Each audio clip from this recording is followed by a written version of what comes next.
दोस्तों कैसे हैं आप सभी। उम्मीद करूंगा सभी एकदम मस्त और स्वस्थ होंगे। देखो आज का आपका पहला चैप्टर होगा, वो होगा वर्णमाला। ठीक है, तो हिंदी का मैं एक एक टॉपिक आपको कंप्लीट करा दूंगा आपके एग्ज़ाम से पहले, और साथ के साथ आपका रिवीजन भी कराता रहूँगा। और साथ के साथ भी जैसे अभी मैं टॉपिक वाइज आपको कराऊंगा, पूरी हिंदी ख़त्म करा दूंगा आपकी। जितने भी टॉपिक बनेंगे एक क्लास में एक टॉपिक आपका ख़त्म। उसके बाद हम प्रैक्टिस सेट लगाएंगे, उसमें सभी टॉपिक के क्वेश्चन होंगे। तो आप जितने भी बच्चे SSC GD UP police constable की तैयारी कर रहे हैं, तो उन दोनों एग्ज़ाम के लिए क्लास आपकी बहुत ज़्यादा इम्पोर्टेंट होने वाली है।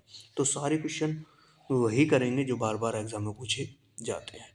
तो आप सभी से मेरी रिक्वेस्ट है कि आप सभी ना एक बार क्लास को लाइक और चैनल को सब्सक्राइब कर लेंगे। आप जिस भी चैनल से जिस भी बुक से पढ़ रहे हैं पढ़ते रहें, बट आप मेरी एक क्लास डेली देखते रहें, इससे आपको बहुत ज़्यादा फ़ायदा होने वाला है। एसएससी जीडी में 20 क्वेश्चन आपके हिंदी के आएंगे। 20 क्वेश्चन 40 नंबर के होते हैं। मैं कह रहा हूँ 40 के 40 नंबर इन्हीं क्लासों से पूछ लिए जाएंगे। इसकी प्लेलिस्ट मैं आपको बना दूंगा। ठीक है, तो फटाफट से चलते हैं क्वेश्चनों पे। देखो इसमें क्या है, वर्ण के नाम। ठीक है, तो इनमें बच्चों को बहुत कन्फ्यूज़न होता है कि इनको याद कैसे किया जाए। आज मैं इनका आपको याद करने का सबसे आसान तरीका बताऊंगा। देखो कै वर्ण, कै वर्ण वर्ग के अंतर्गत कौन से आते हैं बताओ। देखो कै, कै कै के अंदर कै खे गे घे ड़े, ये हो गए 5। ठीक है, ये किससे, कंठ मतलब गले से बोले जाते हैं। इनको क्या कंठ्य ध्वनि कहा जाता है। तो इनको आप याद कैसे करेंगे, जैसे आपके एग्जाम में पूछा गया जी कै का उच्चारण स्थान बताइए, ख का उच्चारण स्थान बताइए, तो आप क्या है इनको बोलेंगे एक बार। ठीक है, बोल के इनको रिपीट करेंगे, जैसे कै कै कै कै कै कै खे खे खे खे। तो उस तरीके से आपकी आवाज़ जो आएगी आपको पता चल जाएगी ये आवाज़ आ कहाँ से रही है। जैसे आप बोलो, देखो मेरे साथ साथ रिपीट करो, कै खे गे घे। ये किसकी, आप कंठ जो होता है ना, ये गले में आपकी हड्डी होती है, दिख रही होगी बीच में, तो वहाँ से आ रही है आवाज़। तो इस तरीके से याद करेंगे। ठीक है, फिर आता है चय। चय वर्ग किसके, चय वर्ग आता है तालु पे। देखो इसको कैसे, आपको पता है कंठ, चय से तालु, तालु को क्या कर देंगे हम, चालू। ठीक है, तालु को चालू, मतलब तालु को का मतलब क्या, चालू। तो चय वर्ग के जितने भी आएंगे उसमें चय छय जय झय ड़य, इसमें भी 5। ये किसकी आवाज़ आपकी, तालु से आएगी। ठीक है, नीचे चलेंगे टय, टय टय ठय डय डय डय, तो ये क्या है, ये भी 5 हैं। इसकी जो आवाज़ है वो मूर्धा से आएगी, मतलब मुंह के भीतर की छत पर अगला भाग। ठीक है, मुंह के भीतर की जो छत है आपको देख रहे हैं, उस पे क्या है आपका अगला भाग। ठीक है, टे ठे जीभ आप जब चलाएंगे इनको रिपीट करो, टे ठे डे ढे, तो आपकी जीभ है ना वो ऊपर लग रही होगी, तो उसको क्या कहते हैं, मूर्धा। ठीक है, फिर चलेंगे तय। तय किसमें, तय तय आता है दंत ध्वनि में। जैसे तय को हम रिपीट करेंगे, देखो दांत ऊपरी दांतों के निकट से, देखो ते थे दे धे ने। आप देखो आपकी जो जीभ है वो ऊपर की जो दांत है ना अंदर की तरफ, वहाँ पे टकराती है। देखो ते थे दे धे ने। ठीक है, आप रिपीट करो, आपको पता चलेगा कि कहाँ पे टकरा रही है, तो वहाँ वो दंत्य। अब आ जाते हैं पै। पै जो होता है वो ओष्ठ्य ध्वनि, ये क्या है, दोनों होठों से आती है आवाज़। नहीं देखो आप रिपीट करो, देखो पै भै बै भै मैं, इसमें 5। इनको आप रिपीट करेंगे ना तो आपके दोनों होठ है ना ये आपस में लग रहे हैं, यहीं से आवाज़ आ रही है। देखो पै भै बै भै मैं, पै भै बै भै मैं, तो यहाँ से आती है। इस तरीके से आप इनको याद करेंगे। इनको याद आप तभी कर पाएंगे जब आपको जो है इनको रिपीट करेंगे बार बार। ठीक है, चलेंगे देखो स्पर्श संघर्षी व्यंजन कौन से होते हैं, वो होते हैं च छ जय झ। ठीक है, और आपके अंतस्थ व्यंजन बहुत बार एग्जाम में सबसे ज़्यादा रिपीट यही होता है कि अंतस्थ व्यंजन बताइए, ये रे ले वे, ये आपके जो 4 होते हैं ये अंतस्थ व्यंजन आपके होते हैं। ठीक है, इसके जो पार्ट होते हैं देखो, अर्धस्वर और लुंठित और पार्श्व, ये एग्जाम में पूछे जाते हैं। ठीक है, पार्शिव क्या होता है, वो एल होता है, लुंठित आपका रे होता है, और अर्धस्वर कौन सा, ये और वे आपका होता है। चलेंगे आपको, चलेंगे सीधे क्वेश्चनों पर। ठीक है, सीधे क्वेश्चनों पर। इसमें आपको जो है क्या है, क्वेश्चन के साथ साथ आपको आंसर भी दिख रहा है, ठीक है। तो इसमें क्या है, आप बेईमानी नहीं करेंगे बिल्कुल, ठीक है। जैसे ही आप क्वेश्चन को जैसे पढ़ा, देखो वर्णमाला किसे कहते हैं, तो ऑप्शन आपको दिख रहा होगा, डी इसका राइट आंसर है। वर्णों के व्यवस्थित समूह को वर्णमाला कहते हैं। जैसे ही आपने क्वेश्चन पढ़ा ना वर्णमाला किसे कहते हैं, तो तुरंत आपके माइंड में आंसर आ जाना चाहिए ऑप्शन को बिना देखे, और जो है आपके जो ये दे रखा है उत्तर, इसको बिना देखे चलेंगे नेक्स्ट पे, ठीक है। तब आप देखो कि आप कितने क्वेश्चन सही कर पा रहे हो। भाषा की सबसे छोटी इकाई कौन सी है, बताओ। भाषा की जो सबसे छोटी इकाई है वो कौन सी हो जाएगी। चारों ऑप्शन आपके सामने है, तो आपको बताना है कौन सी हो जाएगी। भाषा की सबसे छोटी इकाई वो हो जाएगी आपकी वर्ण, ठीक है। ऑप्शन डी आपका बिल्कुल राइट आंसर हो जाएगा। हिंदी वर्णमाला में वर्ण है, देखो हिंदी वर्णमाला जो होती है उसमें वर्ण है, ठीक है। तो कितने वर्ण हैं ये आप सभी को पता है, कितने, 52।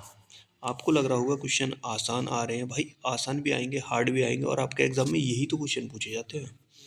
भाषा की सबसे छोटी इकाई बताओ कौन सी। भाषा की सबसे छोटी इकाई वो कौन सी, वर्ण, ऑप्शन सी।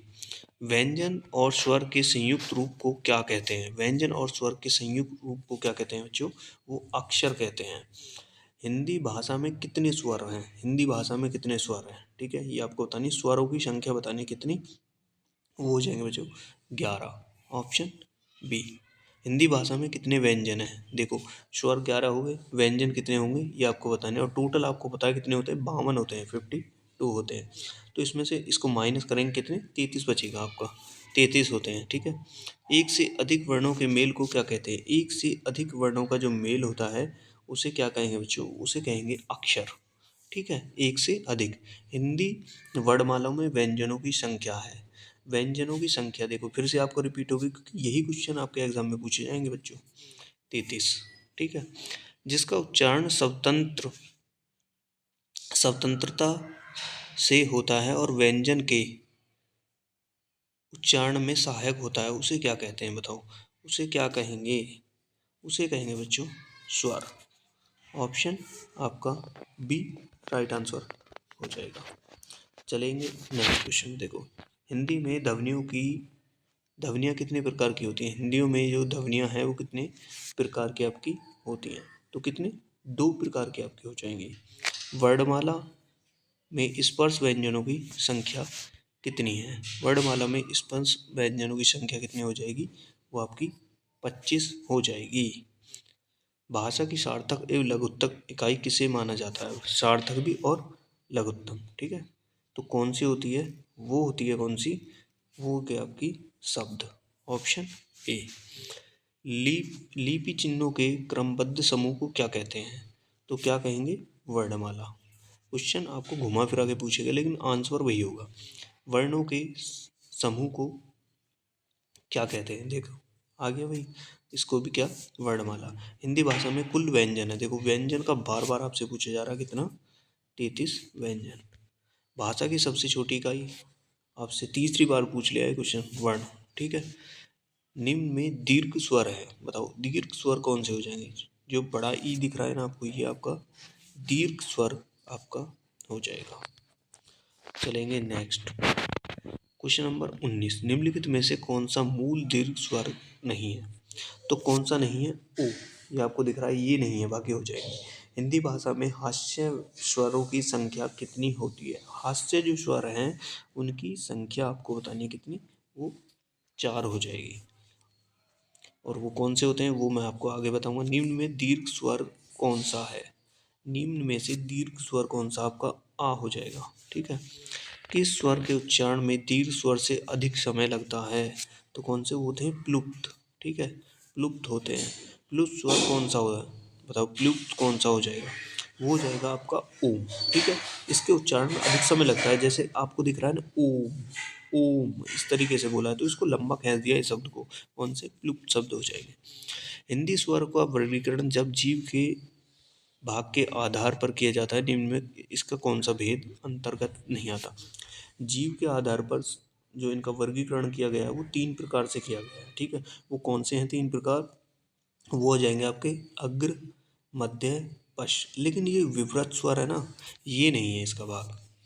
मध्य स्वर किसे कहते हैं? मध्य स्वर जो जीव के बीचों बीच है वो कौन सा? ए को कहते हैं।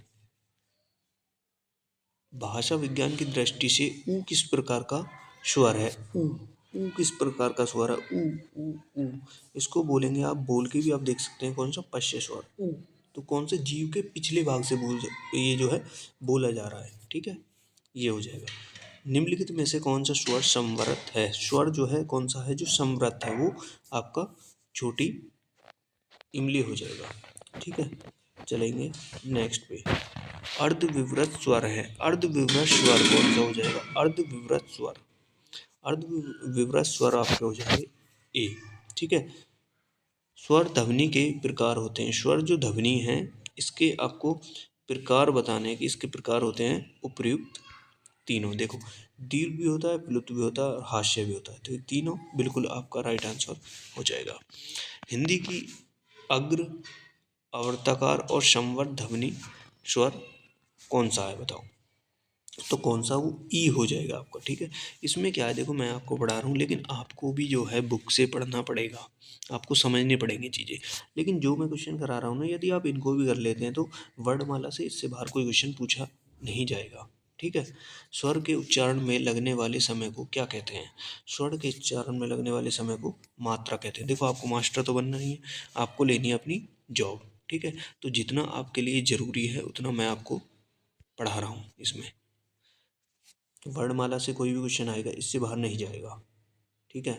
मात्रा स्वर को क्या कहते हैं? मात्रा जो स्वर है उसको क्या कहते हैं? समरूप, ठीक है। ओ ओ किस प्रकार के वर्ण है? तो किस प्रकार के वर्ण हो जाएंगे? ये हो जाएंगे कंठ ओष्ठ। मतलब ओ ओ ये कंठ, आपके कंठ और होठ दोनों से बोले जा रहे हैं, ठीक है। स्वर किसका भेद है? स्वर किसका भेद है? वो आपके वर्ण का भेद हो जाएगा स्वर। निम्नलिखित में से कौन सा संयुक्त स्वर नहीं है? तो कौन सा संयुक्त नहीं है? वो ऊ है ना, वो नहीं है, बाकी हो जाएंगे। निम्न में से कौन सा स्वर कंठ तालव्य है? मतलब जो कंठ से भी और तालु दोनों से बोला जाता है वो कौन सा? ए ए ए ए। आप बोलेंगे ना तब आप बोलते ही समझ जाएंगे किससे इसकी आवाज आ रही है। निम्नलिखित में से कौन सा शब्द अनुनासिकता है? तो कौन सा हो जाएगा? ये आपको बताना है। संभालना, ये हो जाएगा आपका, ठीक है। संभालना जो है ये आपका हो जाएगा। चलेंगे नेक्स्ट। देखो, कौन सा शब्द में अनुनासिकता है? तो कौन सा शब्द है? जो कटीला, ठीक है। जो कौन सा है? जो कटीला, ये क्या है? अनुनासिकता है, ठीक है। अनुनासिकता शब्द आप जिस पे जो आप देख सकते हैं इसकी पहचान देखो, यहाँ पे क्या है? चंद्रबिंदी, ठीक है। इसकी पहचान क्या हो जाएगी? वो हो जाएगी चंद्रबिंदी। और ठीक है, यहाँ यहाँ देख लेते हैं। देखो यहाँ,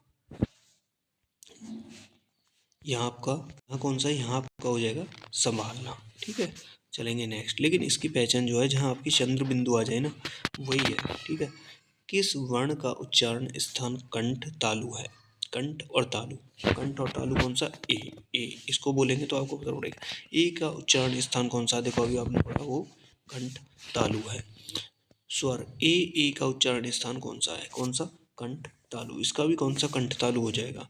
मात्रा के आधार पर स्वर कितने प्रकार के होते हैं? मात्रा के आधार पर स्वर जो है आपके 3 प्रकार के होते हैं। वर्ण तालिका के अनुसार हास्य, दीर्घ और प्लुप्त क्या है? तो क्या हो जाएंगे? ये आपके स्वर हो जाएंगे, ठीक है। जिसकी ध्वनि केवल मुख से निकलती है वो कौन से? केवल उसकी मुख से जो ध्वनि निकलती है, मुख से, निरानु, ये हो जाएगी निरानुसार, निर्नुनासिक, ये आपकी हो जाएगी केवल किससे? मुंह से निकलती है, ठीक है। कंठ तालव्य कौन सा है? देखो क्वेश्चन वही आ रहे हैं रिपीट बार बार बार बार। ए, ठीक है, ये हो जाएगा आपका। ए का उच्चारण स्थान बताइए। अब आपने पढ़ा देखो कंठ और तालु, तो ये क्वेश्चन आपके बार बार पूछे जा रहे हैं एग्जाम में।